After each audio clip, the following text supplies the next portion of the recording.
Hello, everybody. Welcome back. Thanks so much for being here. The next session was designed to be specifically talking about police culture. We've actually talked a lot about police culture already in the first session, and perhaps inevitably, if we're trying to talk about, the sort of profile demographically and attitudinally of police people, we're always going to end up talking about culture. I'm joined by three very impressive and relevant voices to try and help us sort of pick our way through this. I'd quite like to have a go at perhaps less describing what police culture is in terms of what's cherished and rewarded, what's laughed at, what's not allowed, but to try and get towards some explanation as to why police culture may be the way that it is. And then if we're able to start talking about whether there are mechanisms that either exist or could exist or that have been shown to work to affect police culture, either positively or negatively, I think would be good to do. I'm going to begin, if I may, with Helen King. Hi, Helen. Good morning. Thank you so much for taking the time. And we had a quick pre-call to sort of get our bearings. Helen's joined us for a Thinking Before and has written a piece for us in the aftermath of the Clapham vigil for Sarah Everard about the police handling of that, and try and help people to think through the police context, if you like, and to question what you might assume if you see a sort of particular photograph emblazoned on the front page of a newspaper. And we've already established, I think, in the first session that when we talk about police culture, it's not always helpful to talk about it as a homogenous thing, and that there are 43 at least, and probably many more than that, cultural sort of subpots, if you like, depending on where you operate in the force. But I wonder, because our whole project today is sort of trying to get our bearings on the spectrum of, is it the right thing to talk about bad apples and isolated instances where things have gone awry, or is it something more systemic, and therefore the sort of way we report this needs to be coming at it from a systemic point of view? I just wonder if we try and train our mind on examples of, even at department level, where things aren't working well, and use that to sort of helicopter out, are we then missing a sort of broader picture? Are we letting the police off the hook, if you like, if we try and if we assume that we need to home in on something more precise in terms of cultural analysis? Okay, I guess my analysis would maybe be a bit different from this. I should start off by saying, you know, having served as a police officer for 30 years, having spent a considerable amount of that time either in professional standards departments or having as part of my role chairing, overseeing police misconduct hearings, and therefore having sat more police officers than virtually anyone in the country, I'm very clear that police culture and behaviour and standards should be something that's really important to all of us, because these are people who have powers over their fellow citizens, and it's in all of our interests that we can trust and have confidence in policing. And I also want to make the point that police leaders have been thinking and working hard on police culture, I would say, for at least 20 years now, as a central part of change programs, setting values, setting ethical standards, and there are a whole bunch of initiatives that we can look at and changes in policy and practice that have contributed, I think, to some significant positive changes, without wanting to suggest for a minute that we're anywhere near the position that it's in everybody's interest, particularly the public's interest, to get to. I guess some of the layers that I'd like us to think about, and you're right, there are thousands of police subcultures across the country, partly dictated by what force people are in, but much more what role they're in, the nature of the communities that they're policing and having contact with, and there's a real role for local leadership within those teams. But some of the things I think it can be helpful to think about to try and understand what's happening and realise the scale and the complexity of the challenge is, at a very kind of general layer, the police reflect society. So if society isn't right, some of what policing isn't going to be right in terms of values and standards. You then overlay on top of that the nature of policing and the kind of stereotype view of what police officers do, which is only a very partial picture, actually means that some people are attracted to policing for the wrong reasons. The opportunity to exert power. And if you're a bully, if you're a bigot, if you're a sexual predator, if that's where you start, policing from the outside looks like a really attractive career. And of course, it's important that policing makes sure it's a very uncomfortable place to be if you're any of those things. But you can see why some people will be attracted to policing for the wrong reasons. And then the last thing that I want to add in this kind of layered approach is, I think it's helpful if we all think about a bit about what policing actually entails. You're exposed constantly to where things have gone wrong in society, because the police don't get called when everything's going well.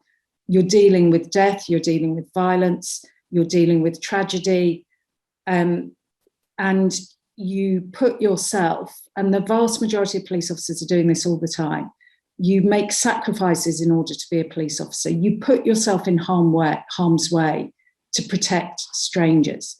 You work antisocial and unpredictable hours so that your personal life is disrupted on a very regular basis. And you're dealing with unpleasant, traumatic situations. So you feel that and you actually are making great sacrifices each time you turn up for duty. And then the public, depending on where you work, both geographically and the nature of your role, it can feel like the public don't appreciate any of this at all. More than 100 police officers in the UK are assaulted every single day. They and their families are threatened. They're abused, insulted on a regular basis on the streets. Their good intent is challenged. So they're trying to do a difficult job. And in many areas of the country, every time they get out of a police vehicle, people are thrusting mobile phones in their face, accusing them of being racist, of being violent, of being sexual predators, of being Wayne Cousins, of being given the worst insults.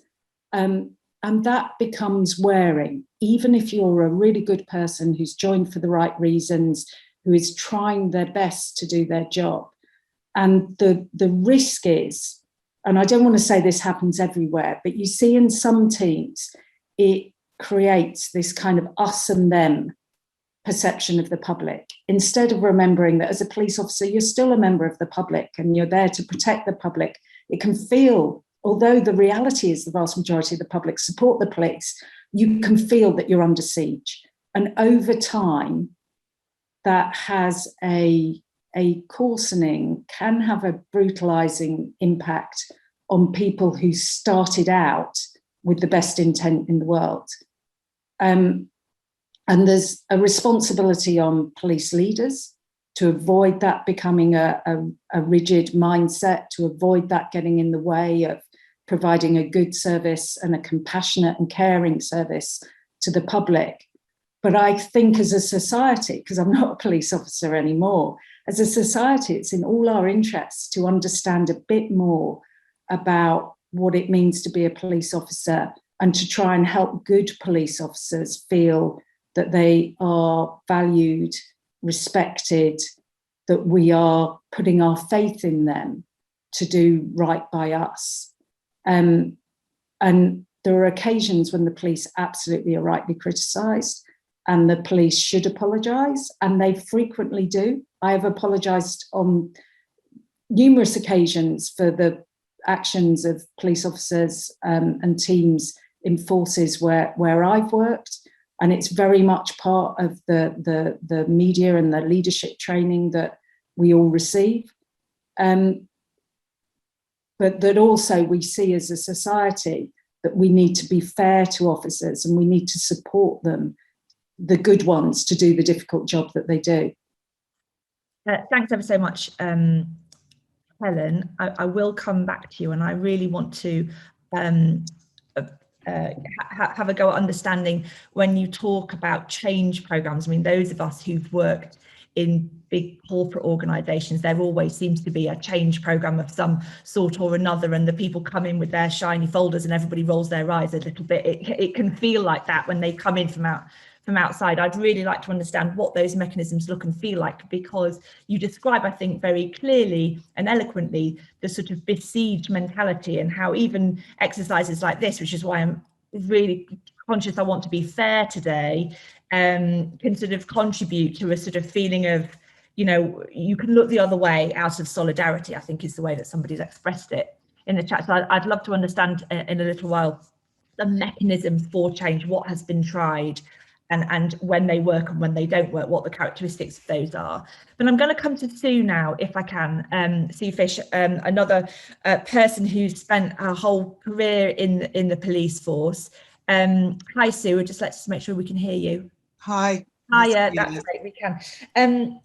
When I've been speaking to people who contacted me in advance of today about police and their experiences, I'm just going to read to you some of the words that they've said, and I'm quoting people who have been police officers to describe police culture. So in all cases, they've said this word followed by the word culture: canteen culture, bro culture, rape culture, proud culture, not invented here, lazy, neglectful, defensive, unaccountable, traditional, macho, rigid, and blame are some of the words that have been used to describe police culture. When I spoke to you, you used a different phrase.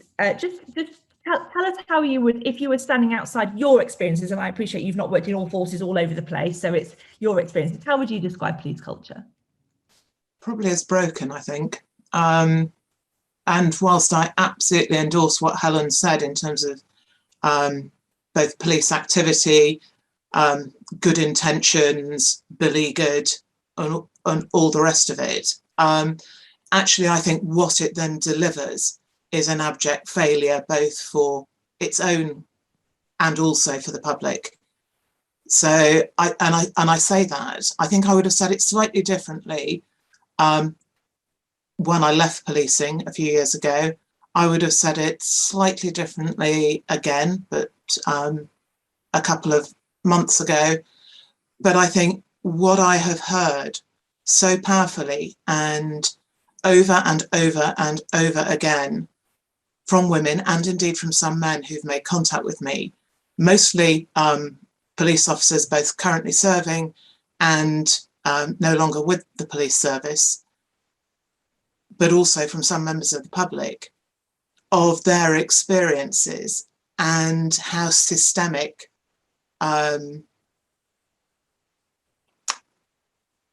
the way that both bad police officers abuse their power and abuse individuals, but also how the system then ensures that very few are actually police officers are dealt with, but how not just the closing of ranks, but the I would say corruption, and indeed, and like Helen, I've spent some time in professional standards and I've sacked a number of people, and also kept in the service people who I think had made stupid mistakes but didn't deserve to be sacked, because there's always proportionality around that. But how the networks of officers support their own.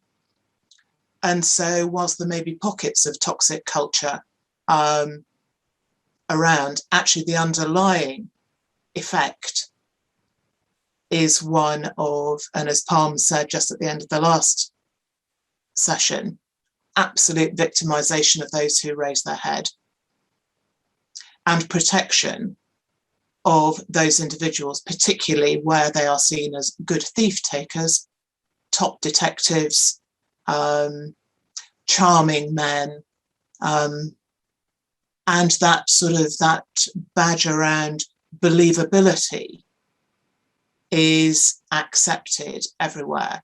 And I think that bit about being prepared to look under the stone, that bit about reputation or truth, is has been in some places a very difficult balance.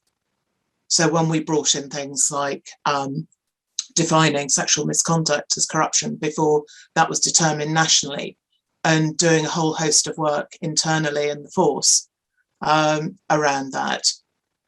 That was seen as opening a can of worms. I was told it wasn't a very big can nationally. I was told there weren't many worms in it, and this wasn't necessary. This wasn't what policing should be focusing on, and this wasn't helpful. And I fundamentally disagreed. So I think there is something far more systemic going on. You asked Helen also about culture and change. I absolutely agree with Helen. There have been a whole host of things that have happened, but actually I think it's seen as done. We've moved on. We have policing has the competency and values framework. They've defined values. They've defined a code of ethics. It's done. It's built in apparently to things. It's done. It's there.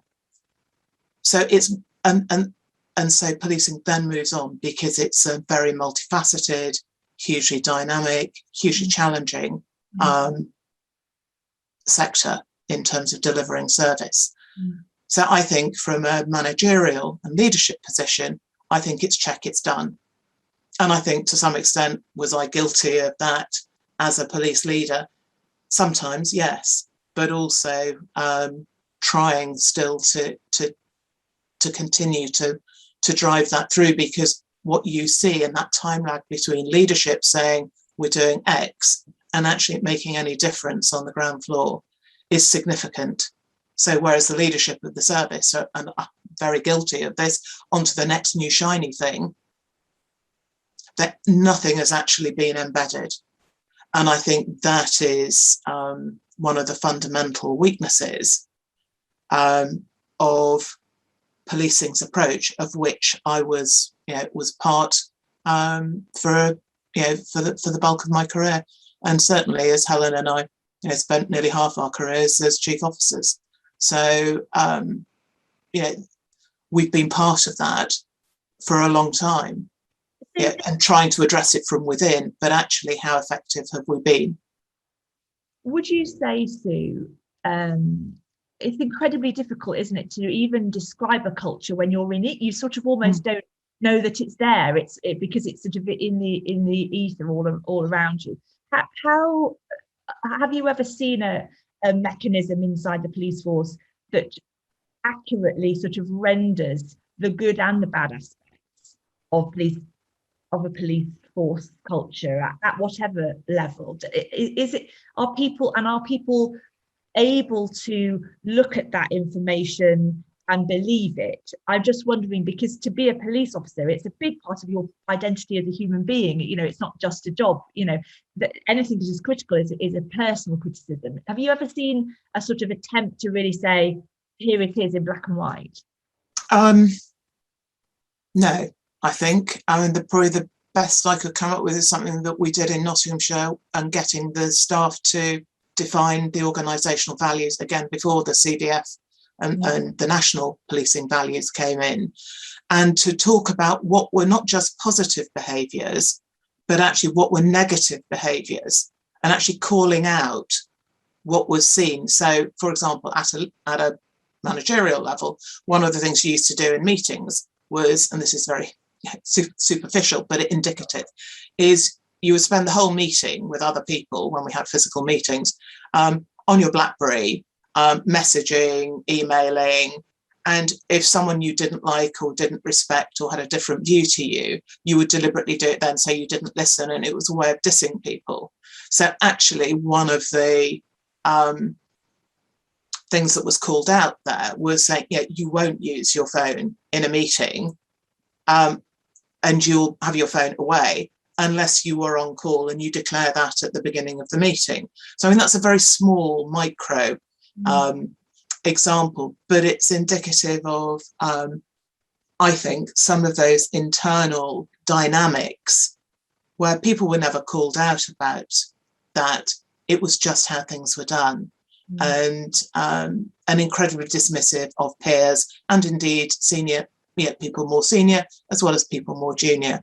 And that sort of role modelling I think, reflects in other aspects of policing that become far more sinister. Thanks, Sue. I'm going to come to Leroy, and there's loads of people in the chat that I'd love to hear from as well, not least Roger, and I wonder if Louise in the inquiry room might like to weigh in. Hi, Leroy. Let's just check we can hear you. Yeah, hi. Yeah, lovely to see you. Thanks so much for your time. I wonder, you've obviously, you're officer for 30 years as well, and you've spoken and written extensively about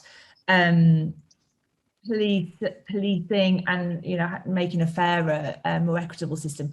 What are in your view, is it fair to say that police culture, it just doesn't change? Or are there ways that you could look over the last 20, 30 years and say, yes, you know, in this era, there was a different way of being, and there seemed to be some progress, positive or negative, being made?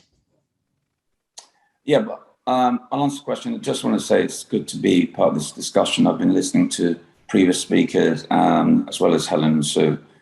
What I would say is culture has been tinkered about for years. And I hear when Helen says, you know, they've looked at this, but it's really just dealing with the fringes. I remember when, after the Mark Duggan shooting, Commissioner Hogan Howe really started to look at culture. And even he had to pull back because he was getting too much heat. He was getting pushback from the Federation and other staff associations. Now, we in the BPA were working closely with him around this, and he pulled back and he said, oh, it's more leadership. Well, yes, it is. You want ethical leadership, but you need to really drill into what fuels the culture. Now, I saw a significant change in culture, in answer to your question, after the Macpherson report in 1999. And it wasn't because police had this Damascus Road conversion and they thought, wow, we're going to deal with this. It was mainly because of political will. Right. You had independent oversight from the Stephen Lawrence Steering Group, chaired by Jack Straw. It had Neville and Dory Lawrence, myself and other staff associations and chief constables and various ministers to measure the recommendations. Because what gets measured gets delivered and gets assessed. And when you've got the machinery of the Home Office to say, chief constables, commissioner, we're watching you, then everyone, it ripples right across the organisation. And so for 10 years, you saw improvements in culture, a more reflective organisation, service delivery had improved, trust and confidence was on the increase. And it was also tied in with safer neighbour teams being rolled out, more citizen focus, less of this firefighting type policing we've now got. Change of government, totally different emphasis. Independent oversight removed, everything rolled back. And so the culture hardened, especially after Brexit. And because we saw that in society, and Helen's already touched on that. They're a reflection of society, yes. They're supposed to be professionals above all that. However, I'll understand.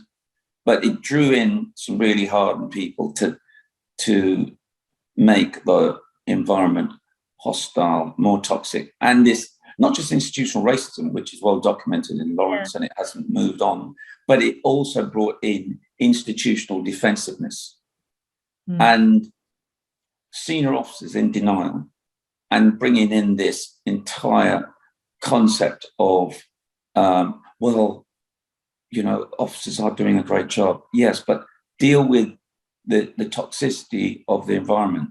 And this institutional defensiveness is one of the reasons why I called my book Closing Ranks, because it's closing ranks at the expense of truth and justice. And that's what we've got now. So you've gone from institutional racism to institutional misogyny and sexism. And I must admit, I called out the Met around institutional sexism in 2003 during the Victoria Colombier inquiry. You can check it out. So I hear what they're saying. And I think Sue summed it up, is they never bed things in. because they're not capable of doing it, because they move on. It's a can-do, success-driven organisation, and it is like a dog with a bone, a new bone. Oh, let me go and get that one. So and so the embedding in is the critical bit, and the independent oversight is a key factor of that. And political will has to be at the forefront. And so I've seen 10 years forward with Macpherson and the Labour government's focus on this, and I've seen 10 years stepping back through austerity, Brexit, lack of political will, lack of independent oversight, and we've got what we've got. Thanks ever so much, Leroy. This might be a bureaucratic non-question, so we can just kind of fudge over it and move on if it is. I wonder, Leroy, speaking to a retired police officer before today, who was talking about the introduction of the police and crime commissioners as a sort of layer between the Home Office and the police, if you like. Do you have a sense of whether, and this person was reflected back to me that his view was that one sort of precise impact of that was that the chief constable's length of tenure got shorter because there was this sort of new dynamic. Do you have a sense of whether I'm pleased you sort of brought in the role of the Home Office, do you have a sense of whether the PCCs are a factor in enabling the sort of non-changingness of the culture, because they're a relatively new phenomenon, or are they a non-thing? No, I think there is some influence there, because how can you? Well, I saw an active police authority here in London being replaced by MOPAC, our equivalent to a PCC, the Mayor's Office of Police and Crime, and so you moved from a collective critical mass of good thinkers to individuals. All right, they've got a team, but it's down to the individual. And you've seen that with PCCs. And it depends on the critical distance between the PCC and the Chief Constable. Are they willing to call out what's going on? Are they willing to hold the Chief to account?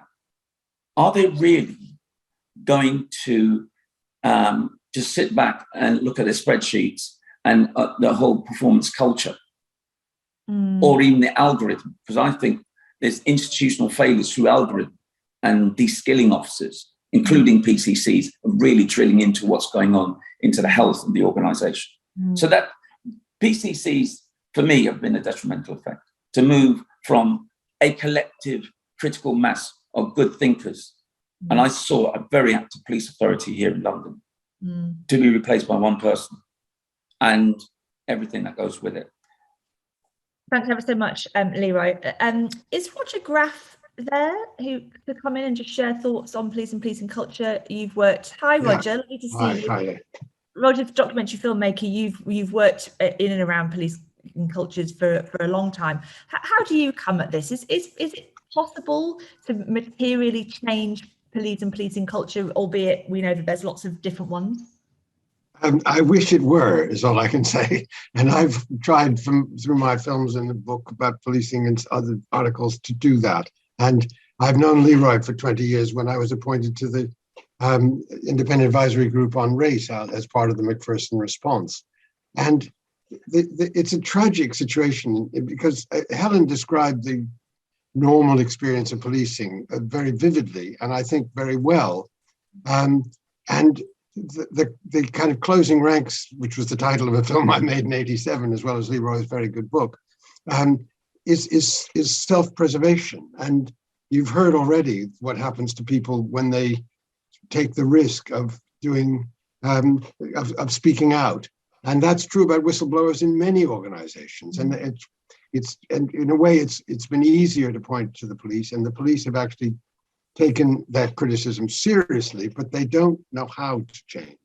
The number of programs, from the PLUS program in the 80s, the post-Scarman report, a lot of effort since then has focused on just behaving better, really. And it's very difficult. When I made a film all during the year of the Macpherson report about institutional racism. And a lot of officers were very insulted by that term, because they felt personally that they were being accused of being racist.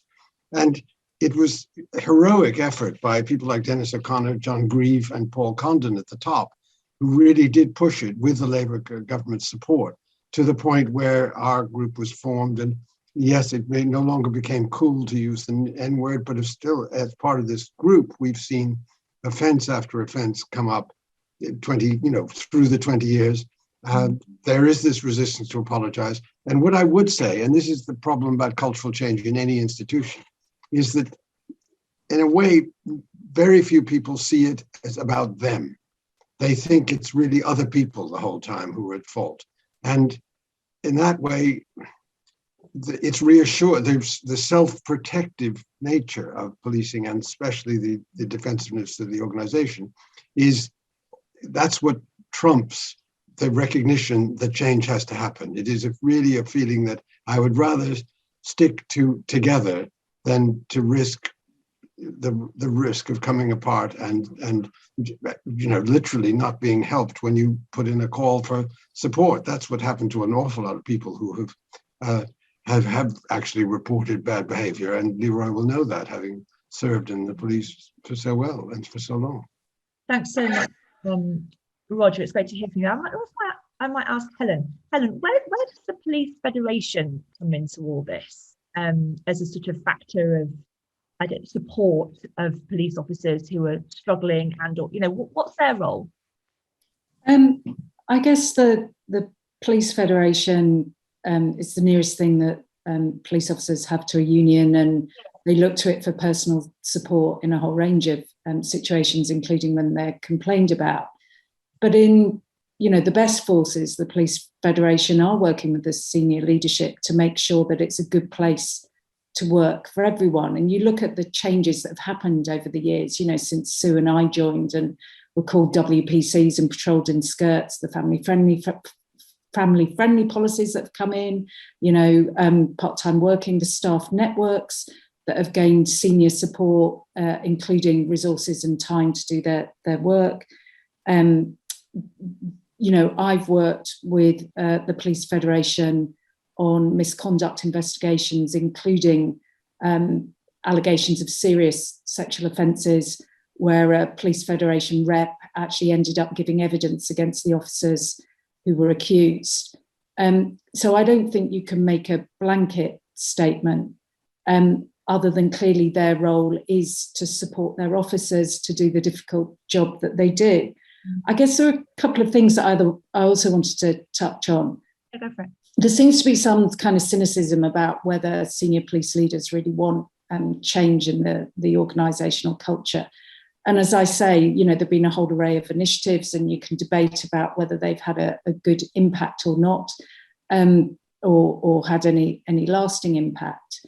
But I think it is quite unfair to say that there isn't a will for it. I've certainly been in at least two forces where the top team have expended huge amounts of their own time and energy in order to meet, in one case, every single member of the force, 5 of us, in groups of no more than 20, and spending 2 hours together. Okay, 2 hours isn't that long, but it's it's an opportunity to have a proper conversation.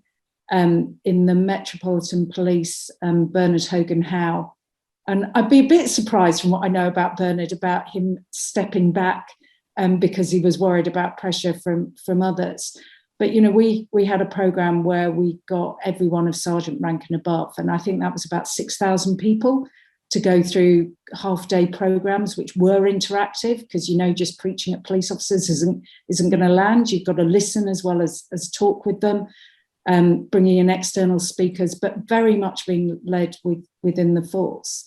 And I think if we think that nothing has changed, then just one thing I'd point to is the difference for LGBT officers compared with 30 plus years ago, when I think there were no out gay men in policing when I joined. And the various LGBT networks marching at Pride, there is a very different ethos and a different approach to homophobic crime and other types of hate crime, which weren't even recognised as a thing back then. So I don't want to pretend for a minute that it's perfect. I think what's different now and what gives me more hope now around sexism in policing is that it's being spoken about, and there is this external pressure. And I think maybe it could be compared with the Macpherson moment in terms of race, and what came out of that, which probably hasn't had the full impact that we would want, but has made significant progress. That there's a similar opportunity here around sexism in society as well as in policing. Yeah. Thanks, Helen. I'm going to bring in Phil, who doesn't have a surname. He probably has one, but I just don't know what it is in a sec. But there is something that Sue said that I'd love, Helen, for you to see whether you sort of recognise and just respond to, which is this sense that, and forgive me, this is sort of really the nub of the worst of it in my view, the sense that in the police, somebody who is a good thief taker is Sue's words of describing it, someone who has, nobbled a lot of ne'er-do-wells, if that person is themselves known to be an abuser, a sexual predator, the worst kind of man, that is okay, as in a good thief taker is worth a few abused women. Is that something that you recognise to be a fair observation? I've got to say, from my experience, I don't recognise it from where I was sat. Maybe that's because I was sat there. So I have led and supported quite aggressive investigations into such people that have used covert tactics, where we've had to push the Independent Police Complaints Commission, or what's now the IOPC, but has changed its name several times over the years. I've had to argue with them to be allowed to use intrusive tactics against serving police officers in order to gather the evidence that was needed. I've also chaired panels where I've had to argue with the independent and lay members on those panels. And I do think it's a retrograde step that those panels are now chaired by people who haven't been police officers but are legally qualified. And my experience is that they have always been softer on the police officers before them than the senior police officers who are there. So, I guess we all affect the situations that we find ourselves in. But I can think of numerous cases where people who fit the stereotype that you describe have ended up being investigated vigorously, being put before panels and sacked. And I don't underestimate how scary it is for people to report on their colleagues, particularly if they're senior to them or seen as being particularly popular. But again, I've put in place support for those individuals, and also things like the integrity hotlines, where police officers and staff can report their colleagues anonymously. You'd hope they don't have to feel they have to do it anonymously, but those have been in place for, it's got to be over 10 years now in forces around the country. So, like I say, I don't want to be the one who's going, oh, it's all perfect, because it is definitely not. Sure. And there is more to do, but I don't want people to think that all police are corrupt, that they can't have confidence when they call 999 or when they report being sexually assaulted, because there are a huge number of very professional police officers with high integrity doing their best to do a good job. Thanks, Helen. Sue, do you want to just come back on that before I go to Phil? Yeah, without question, there are lots of high quality police officers doing a great job, but there is something fundamentally broken about police culture and about police practice. And like Helen, I have pursued corrupt police officers, predatory police officers in ways that Helen has described. But that's not the point. The point is that those police officers are not challenged by their peers, that intelligence, that reporting doesn't come in because of the consequences to those individuals. And when and if it does, it is minimised, marginalised, and is incredibly difficult to actually get to the threshold where people like Helen and I were then able to pursue those sorts of investigations through to, ideally, a conviction at court, because that means there are greater sanctions available. And I think we forget that at our peril. It's also that officers, corrupt officers' peers who appear in a long line of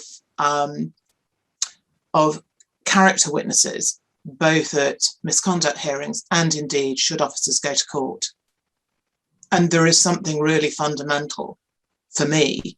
There's one thing about saying, yes, giving the facts of that officer's history in the force, but actually saying they're so lovely, they're so charming, they are this amazing detective who has 26 commendations from the chief constable, and therefore they can't possibly have done this sort of thing. And that for juries is hugely powerful. And there is something that, and I'm thinking of two particular cases where my old police force prosecuted and actually convicted, off on appeal, had already been sacked, had to be reinstated, then was sacked again, and that officer appealed, lost on appeal, went to judicial review ultimately about Nottinghamshire Police's decision, and it was upheld in the police's favour, thankfully, because otherwise that would have set the most appalling precedent. Basically, you can be acquitted of anything at court and you then can't be dealt with for misconduct or gross misconduct in this case. So, and that was supported by the Police Federation, who Helen rightly says they have a duty to support officers when they are in trouble. They also, and quite often in my experience in a number of forces, they miss the point of supporting their colleagues when they are victims of other police officers and need support. So I think there is also that, I think there is a significant opportunity to fundamentally shift how policing actually supports individuals who come forward to make complaints or allegations against serving police officers or indeed ex-police officers, because I think my experience would say even tailored, really thoughtful support is not enough under current arrangements. Thanks. Thanks so much, Sue. I'm going to do a neat segue now into the end of the official session and into the start of the discursive bit, because I can see that Phil, who I keep saying we're going to come to, and Louise are in a conversation about sort of disciplinary investigative processes. Are you there, Phil? Phil without a surname. Hello. Hi, can you hear me? Yeah, I can hear you. Philip, are you a former officer, a serving officer? Just give us a context. No, I've never been a police officer, but I have worked for Greater Manchester Police and for the Metropolitan Police in administrative roles, non-frontline policing roles, and I have worked in and around the policing oversight, right? So as well. Kind of got a good sense of what goes on. Phil, you were talking earlier on about the Federation and about how the operations of that organisation is a barrier to self-reflection, and then you've got into a back and forth with Louise, so I think we can hear from too about how to design the sort of what the IOPC can and can't do. Just do the first one first and then we'll bring Louise in. Yeah, so in respect to the Police Federation, I mean, they're an extremely, first, kind of hats off to them. They're an extremely kind of smart, strategically and operational organisation in respect of their, what they do for their members. They know their power of mobilising the rank and file to think and act in a concerted way. They were very, very strong behind Priti Patel for a long time, and she only had to then say they're not getting the pay rise that they wanted, and they they withdrew their full support for her and said they had no faith in her. You know, that is an organisation that is not afraid to wield its power.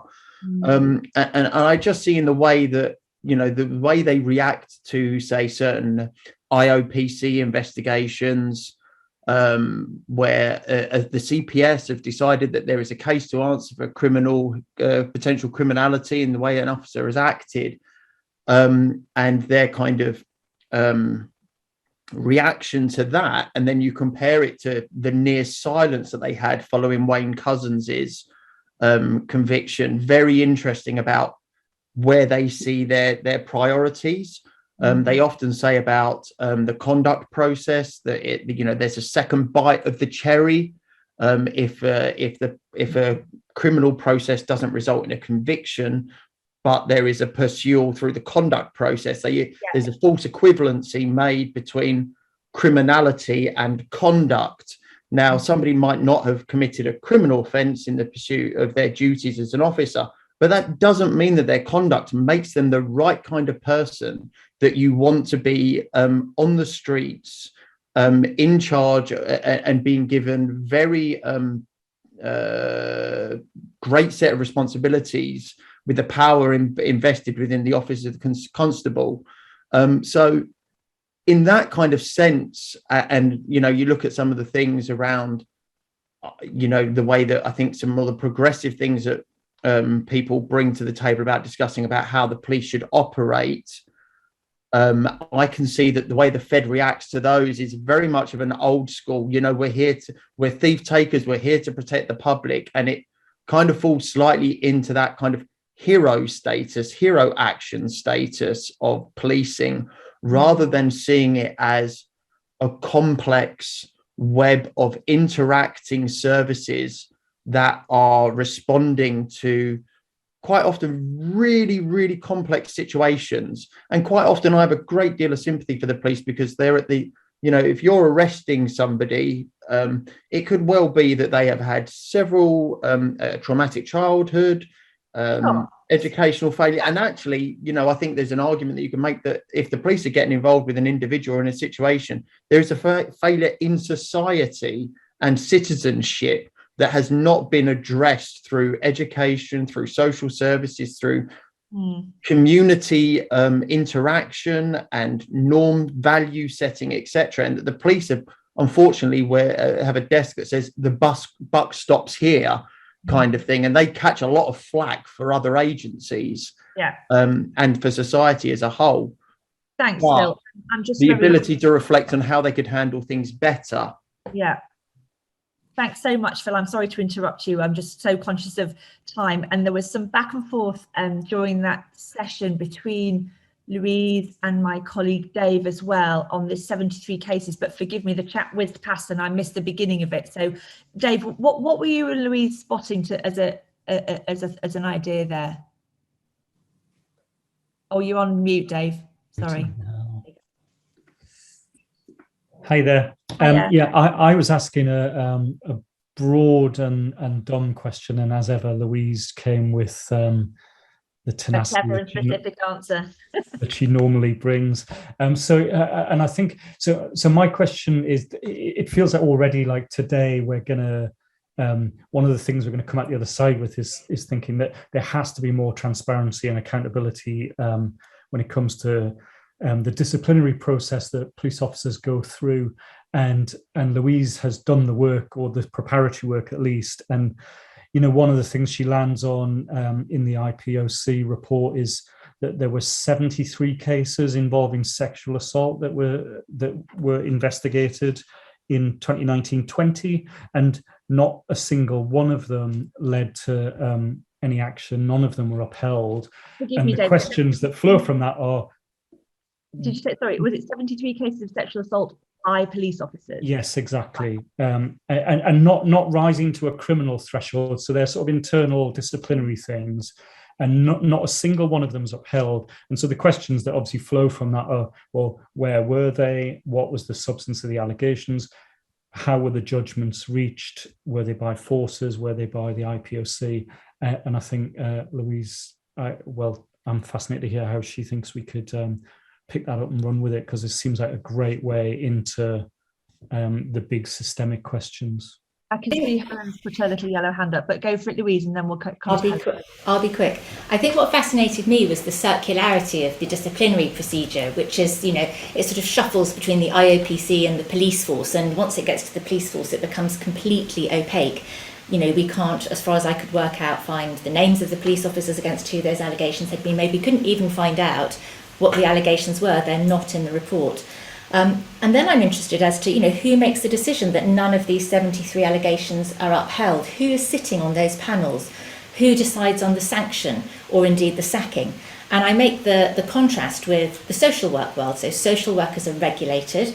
If they are referred to their regulator and that referral is taken up, the panel that sits, and I've been to one of these disciplinary hearings, is independent of social work. They come from different walks of life. And so there's no one with skin in the game, as it were, to try and protect. It's a completely independent process as far as I could work out. And that doesn't seem to be the case in the police. Thanks, Louise. Helen? Are we able to unmute Helen? Hi. I was just wanted to say a few things about that. I mean, if they're sexual assaults, then they're criminal offences and will have to be investigated as such. Criminal investigations take quite a long time, and if they're going to go to court, there's a waiting list for Crown Court for at least 2 years now. I mean, it's absolutely shocking, but victims of rape are having to wait at least 2 years to get to court. So if you're looking at 2020 cases, it's not surprising that they don't yet have outcomes because of the time lag. The way gross misconduct is dealt with is laid down in statute. Is different from other employees.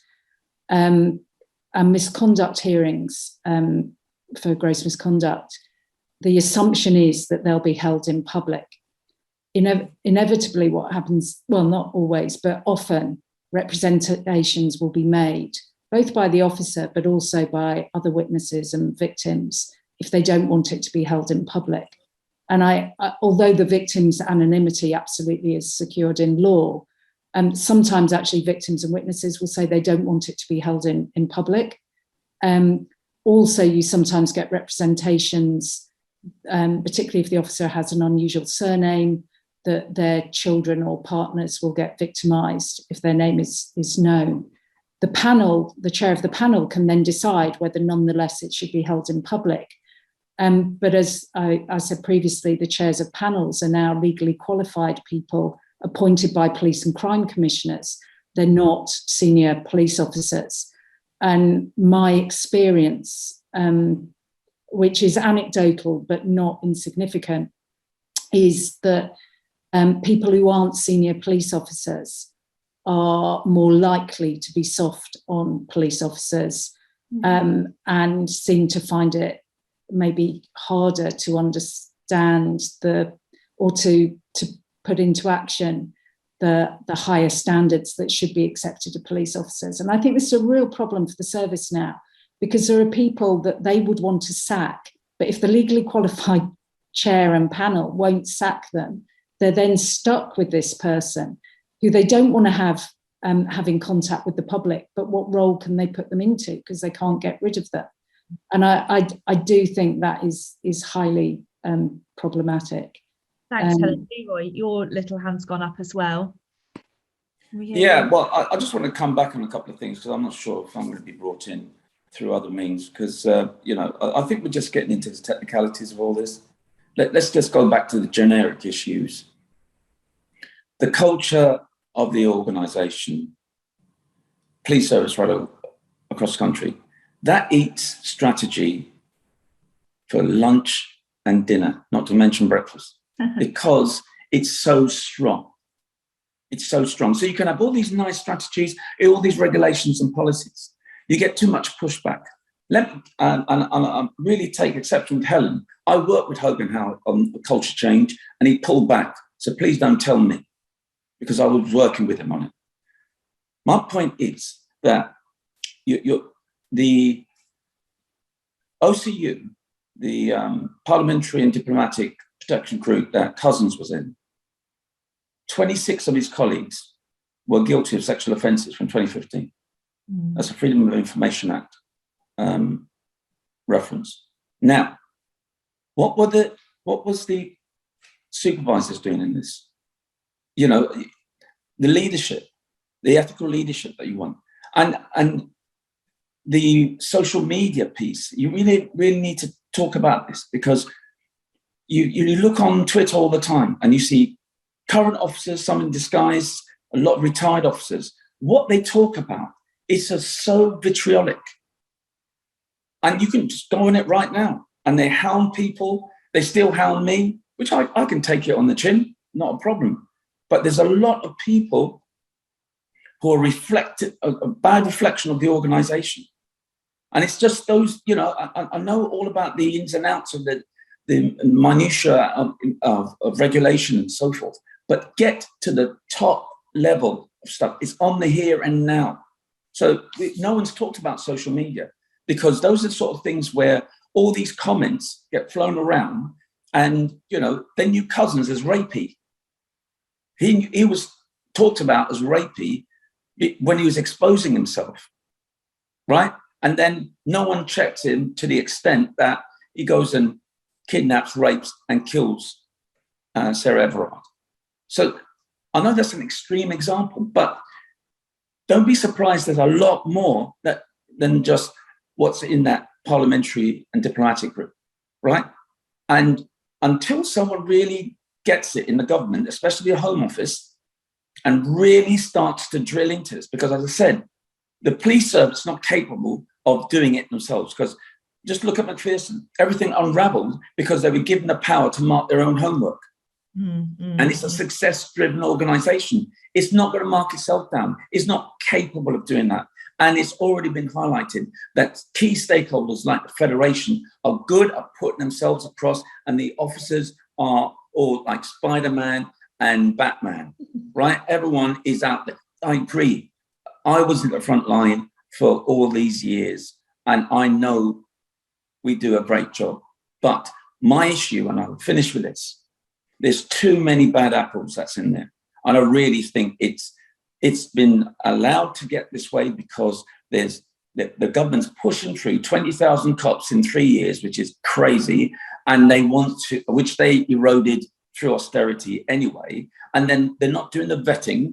They're not doing the real recruiting assessments that needs to filter out these people. And once they get in, they got this safe haven of certain OCUs, certain boroughs, that again allows them to carry on with their types of vitriol and views which can lead to action. And linked to that, this siege mentality that Helen talked about, listen, this siege mentality has been going for years, right?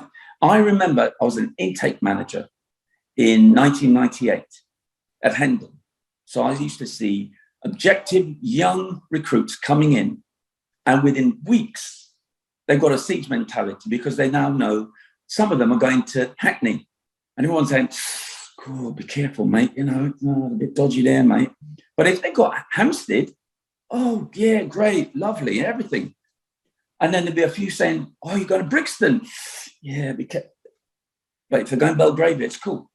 My point is, the siege mentality can happen even before they get on the borough itself. So those are the sort of things you really need to be talking about. Some real generic issues around recruitment and the whole checks and balances with ethical leadership and everything. But look at social media. You guys are on top of this. Have a look at it. It is phenomenally bad. So when I'm hearing people about, oh, you know, the police, listen, there's nothing wrong with the police that can't be dealt with by what's good with it. All the ingredients are there. It's just a question of the leadership and the checks and balances with the supervisors, together with independent oversight, to ensure that we really get the results we saw in the 10 years after Macpherson, which has been unravelled in the last 10 years. Thanks very much to Leroy. Thank you, of course, as well to Helen and to Sue and to everybody who's made contributions in that session.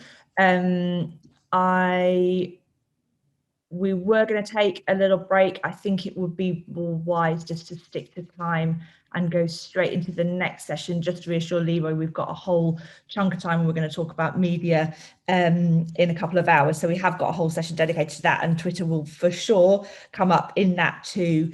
I've made a ton of notes. I feel like we're sort of beginning to get a to-do list together, but let's go straight from this session into the slides for the next session, which is an in-depth interview that my colleague Louise Pickle is going to do with Rona Malone, who I can see is here. So we'll go straight ahead, and then after that we will break for lunch. So I think that's what we'll do. Thanks so much. See you in a sec.